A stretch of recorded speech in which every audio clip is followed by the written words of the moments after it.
Assalamualaikum dan selamat sejahtera. Terima kasih kerana sudi menonton. Pada kali ini saya ingin berkongsi sedikit tips untuk mereka yang bakal hadir ke program HRDF Trainer Trainer. Tips ni saya kira agak penting sebab apa? Tujuan kita untuk hadir ke program Trainer Trainer adalah untuk mendapat persijilan. Jadi nak dapat sijil tu kena lulus. Kita kena lulus apa? Kita kena lulus final assessment. Jadi pada kali ini saya akan berkongsi bagaimana untuk memastikan kita dapat markah yang cukup agar dapat lulus dengan baik dan juga mendapat sijil HRDF TTT itu. Okey, sebenarnya markah lulus untuk assessment ini adalah 75% ke atas. Dia kena lulus dapat markah lebih daripada 75. Jadi untuk dapat 75 markah ni, pemarkahan dia diberikan melalui 10 assessment kriteria atau ada 10 item yang setiap satu item membawa markah penuh 10 markah. Jadi sekiranya kita nak lulus 75 tu, setidak-tidaknya kena dapat markah penuh untuk 8 item ni. Jadi sebenarnya tak boleh ketinggalan lah, mana-mana bahagian tu tak boleh ketinggalan. Dan sebenarnya assessment kriteria yang 10 ini, dia juga adalah lebih kurang seakan-akan checklist kepada seorang trainer apabila menjalankan training di luar untuk memastikan perkara-perkara ini ada dalam sesi latihan yang anda jalankan. Jadi saya kongsikan ada keseluruhannya ada 10 item yang akan diperhatikan oleh panelis atau penilai. Dan 10 item ni sebenarnya dia bukanlah untuk menilai kita ni layak tak layak ataupun berkemampuan atau tidak, tapi dia lebih kepada bagaimana kita sebagai trainer mengaplikasikan konsep-konsep, teori-teori, segala yang kita pelajari dalam 5 hari trainer-trainer ni, kita aplikasikan dalam situasi latihan. Okey, jadi yang pertama sekali adalah yang disebut sebagai session plan. Di dalam TTT tu akan diajar bagaimana untuk menyediakan session plan. Kalau bagi para academician ataupun guru-guru mungkin biasa dengan perkataan lesson plan. Lebih kurang samalah tu. Maksudnya kita kena ada perancangan terhadap sesi yang kita nak jalankan. 10 markah diberikan untuk session plan. Ia termasuk menghantar session plan tu sebelum kita menjalankan slot kita, bahagian kita untuk menjalankan sesi assessment tu. Jadi kalau anda hantar selepas habis sesi anda, dah tak jadi session plan lah. Jadi kat situ yang kadang-kadang orang kehilangan markah.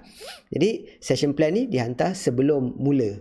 Dan apa yang ada dalam session plan itu mestilah sebaiknya lebih daripada 80% apa yang tertulis dalam session plan tu dilaksanakan dan dapat dilihat oleh penilai. Jadi penilai tengok apa yang ada pada kertas tu dengan apa yang berlaku di hadapan dia adalah sama. Kalau sikit-sikit lari, timing sikit-sikit lari tu normal lah. Secara detailnya bagaimana nak mengisi session plan, nanti masa TTT akan diajar insyaAllah. Okey, itu yang pertama, session plan. Yang kedua adalah icebreaker. Icebreaker membawa 10 markah juga.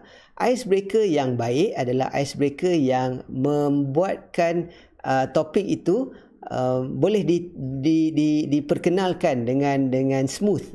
Maksudnya icebreaker tu ada hubung kait dengan topik atau ada hubung kait dengan konten, key konten yang hendak disampaikan. Icebreaker juga adalah sesuatu yang membuatkan suasana tu jadi lebih selesa untuk belajar. Dia tidak semestinya elaborated sampai nak kena buat exercise dan sebagainya, tak. Dan kalau kita lihat dari segi masa pun, icebreaker tu mungkin paling lama pun dalam seminit setengah. Dia tak perlu makan masa yang panjang. Tapi keterlibatan audience tu mainkan peranan. Kalau kita buat icebreaker sekadar memperkenalkan diri, makanya kuranglah. Tapi kalau icebreaker kita tu ada penglibatan audience, penglibatan peserta, dan juga dia membantu trainer itu sendiri memperkenalkan topik dan konten dengan baik, markahnya insyaAllah tinggi sikit. Jadi yang pertama session plan, yang kedua icebreaker. Yang ketiga adalah learning objective. Okey, yang ini dia sedikit complicated. Sebab apa? 10 markah diberikan kepada learning objective. Jadi kita nak lihat sama ada apa yang disampaikan dalam tempoh yang ditetapkan itu dapat sampai kepada audience. Jadi Kalau bayangkan kita diberikan masa 15 minit, kalau learning objektif kita senaraikan terlalu banyak. Contohnya kita senaraikan 5 learning objektif. Maksudnya dekat situ setiap 3 minit kita dah kena capai 1 learning objektif. Jadi untuk realistik dan kurangkan stres pada diri sendiri, digalakkan untuk tidak lebih daripada maksimum 3 yang hendak dijadikan objektif. Kalau 1 pun boleh, 2 pun tak jadi masalah. Cuma nak pastikan dapat markah, pastikan learning objektif tu disampaikan sebelum masuk kepada topiknya. Maksudnya kita bagi tahu, audience kita tahu apakah objektif slot kita ni. Kita nak cerita pasal apa ni? Kita kena sampaikan. Dan apabila dia diletakkan pada slides, penilai boleh nampak dan penilai boleh bagi markah dekat situ. Dan of course sampai atau berjaya menyampaikan objektif tu akan memberikan markah. So jadi saya sebut tadi 3 Pertama session plan, yang kedua icebreaker, yang ketiga learning objektif.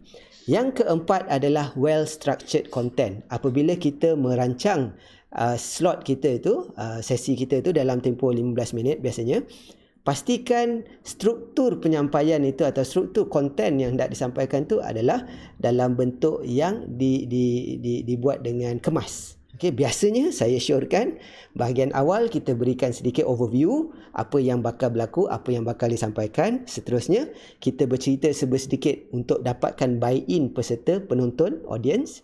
Kita bercerita sedikit apa sebab mereka perlu tahu tentang topik ini, apa reason dia, why.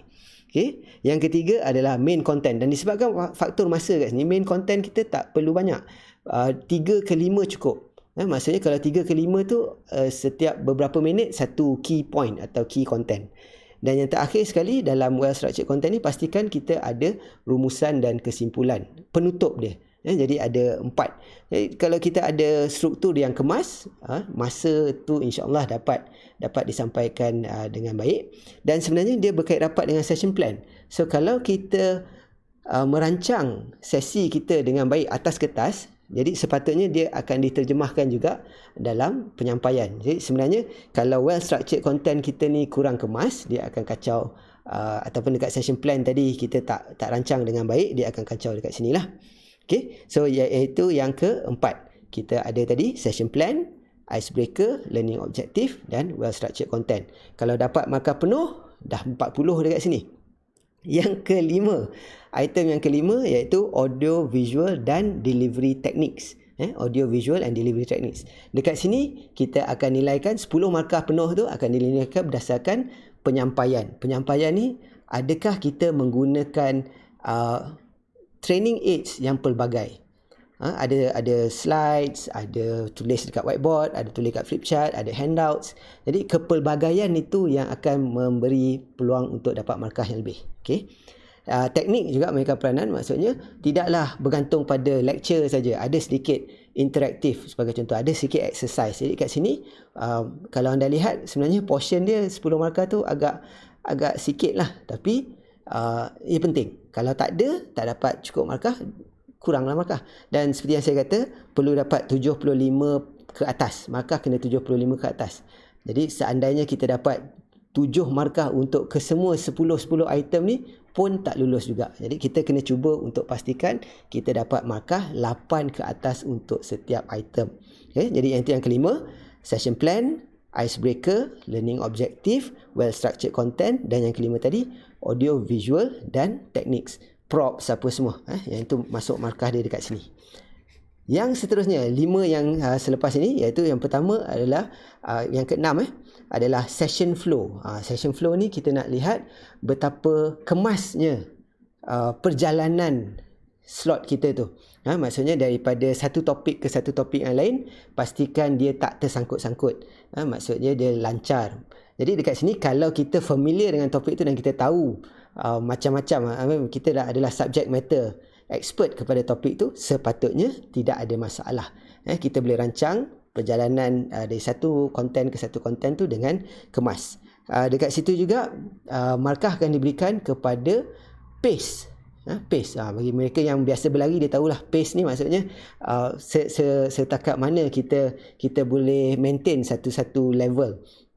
Jadi kalau kita bercakap nervous kan, kadang-kadang orang nervous dia cakap laju sangat. So bila laju sangat, pace dia terlalu laju pun tak sesuai untuk audience. Ataupun setengah tu dia macam struggle untuk masuk ke content dia, masuk ke topik dia. Dia berlega-lega di awang-awangan kan. Jadi yang itu bila dia slow dekat situ dia akan ganggu pace. Jadi session flow akan terganggu. Yang keenam adalah session flow. Yang ketujuh adalah engaging the audience. Yang ini adalah di mana keupayaan trainer tu untuk engage the audience mainkan peranan. Nak dapat 10 markah, nak dapat markah tinggi kat sini, perlu berinteraksi dengan audience, bukan hanya sebahagian audience.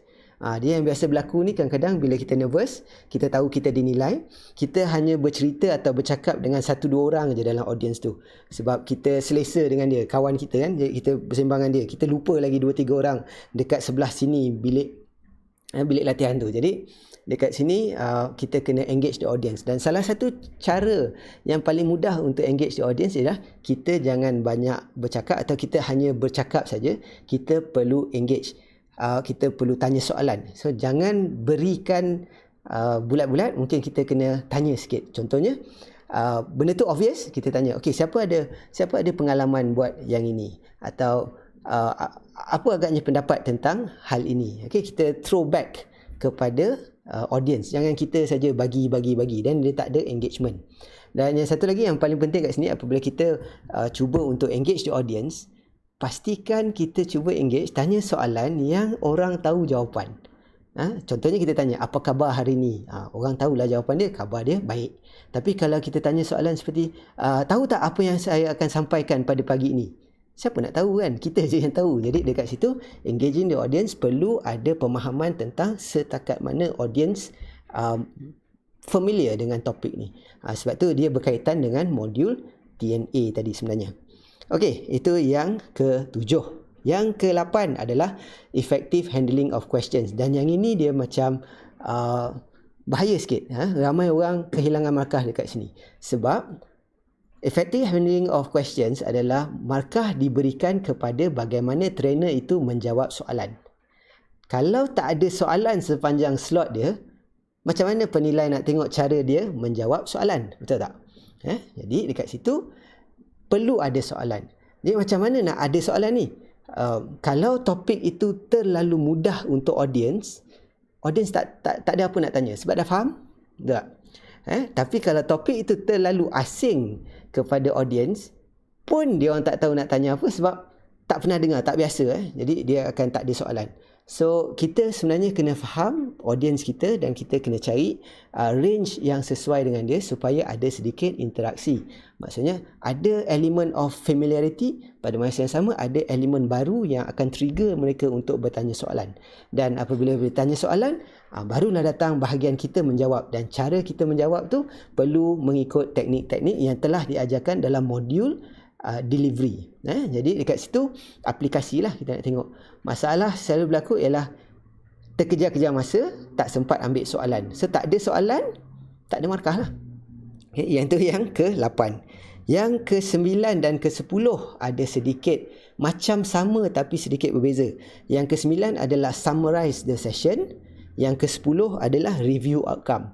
Jadi yang ini di bahagian closing. Dua ni dah bahagian closing. Dan selalunya apabila kita tak jaga session flow ataupun konten kita terlalu banyak untuk tempoh masa yang diberikan, apa yang bakal berlaku adalah kita bakal terkejar-kejar di hujung slot kita.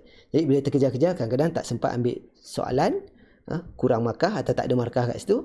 Lepas tu tak sempat nak buat summary atau tak sempat nak buat review. Jadi markah banyak rugi kat situ. Yang tadi dah dapat 7 markah sampai yang ataupun 10 markah sampai 3 yang last 0 pun tak lulus juga. Okay, jadi summarize the session. Beza dengan review adalah summarize adalah kita rumuskan balik. Mungkin kita rangkumkan balik dalam bentuk akronim ke, dalam bentuk visual ke, key point apa yang telah kita sampaikan. Okay, itu kita membuat rumusan. Yang ke-10 tadi review adalah di mana kita check audience kita dapat tak dapat apa yang kita sampaikan. Jadi kalau nak jimat masa kat sini, saya selalu syorkan buatlah dalam bentuk macam quiz, interaktif sikit. Jadi kita nak buat rumusan tu, kita check dengan audience kita. Okey, tadi saya bercerita tentang 10 item dalam assessment ni, 10 assessment kriteria. Okey, berikan saya 5 yang pertama. Orang pun sebut. Yang pertama session plan, yang kedua icebreaker, yang ketiga apa dia, keempat, kelima. Jadi secara tak langsung kita telah buat summary dan pada masa yang sama kita juga telah berjaya review. Kita review sama ada audience kita, outcome dia dapat tak dapat apa yang kita nak sampaikan. So itu dua yang terakhir, summary dan review. So secara total ada 10 item, setiap item 10 markah, dan kalau dirancang dengan baik dan dilaksanakan dengan baik, insya-Allah tak perlu risau, boleh lulus. So dekat sini kalau kita perhatikan ke 10 item ni tak ada pun markah tinggi untuk penyampaian yang dramatik. Tak ada pun markah tinggi untuk suara yang lantang. Ada markah lah sikit, tapi tidaklah sampai tahap lulus atau tidak seseorang tu sebabkan suara. Tapi kalau kita tak ada konten yang bagus, kita deliver training, tak engage the audience, tak ada soalan, pace dia mendatar dan sebagainya, flow tak cantik, maka logiknya training itu tak mencapai tahap yang dikehendaki.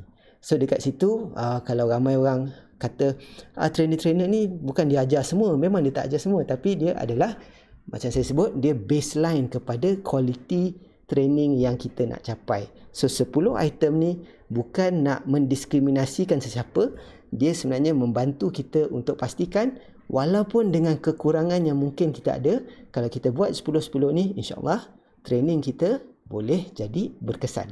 Okey, jadi sekali lagi saya ulang, ada 10 item session plan.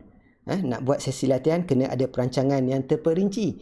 Dia tak boleh suka-suka buat last minute. Icebreaker perlu ada untuk memberikan suasana yang selesa untuk belajar. Learning objective perlu jelas sebab kita nak tahu apa yang kita nak sampaikan dan participant perlu tahu apa yang akan dibincangkan.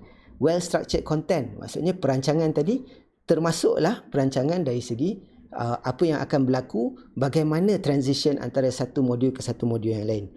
Audio, visual dan delivery teknik termasuk juga apakah bahan-bahan yang perlu disediakan. Trainer tak boleh datang lenggang bawa thumb drive nak cocok dan present. Okey, session flow, bagaimana smooth tak smooth kita menyampaikan topik tu. Jadi kalau kita mahir tentang topik tu, ambil dan sampaikanlah. Okey, engage the audience. Dia bukan sebab trainer, dia bukan satu hala, dia adalah dua hala. It's not about the trainer, it's also about the audience. Dia perlu ada back and forth dekat situ. Okey, dan disebabkan nak ada back and forth tu, trainer perlu boleh menjawab soalan. Dan dekat sini kita nak tengok bagaimana trainer handle the questions. Lepas tu di akhirnya kita perlu boleh merumuskan balik apa yang telah kita sampaikan, dan kita perlu ada elemen untuk semak balik sama ada audience kita dapat atau tak dapat apa yang telah kita sampaikan. Okey, so itulah sebersikit bagaimana caranya untuk lulus, insya-Allah lulus final assessment HRDF TTT. Jadi kalau anda rasa macam video ni tak dapat tangkap lah Cik Fauzan bercakap satu hala je kan, okey, apa yang saya akan buat ialah di bahagian description nanti saya akan tinggalkan satu link, dan di situ anda boleh dapatkan rumusan. Saya sediakan rumusan ni ke 10 poin yang telah saya sampaikan. Anda boleh download, baca, dan mungkin boleh dijadikan rujukan. Semoga insya-Allah anda akan lulus trainer assessment trainer anda pada masa akan datang. Okey. Sekali lagi, ini adalah panduan secara umum. Mana-mana training provider pun sepatutnya mengikut assessment kriteria ini. Tetapi sekiranya anda teringin untuk belajar dan melalui proses ini dengan saya dan tim saya, bolehlah layari accessideas.com.my ataupun cari di portal HRDF trainer-trainer yang dikendalikan oleh kami, dan boleh daftar melalui pautan yang disediakan. Okey. Jadi sehingga kita berjumpa, terima kasih kerana sudi menonton. Assalamualaikum warahmatullahi wabarakatuh. Stay safe.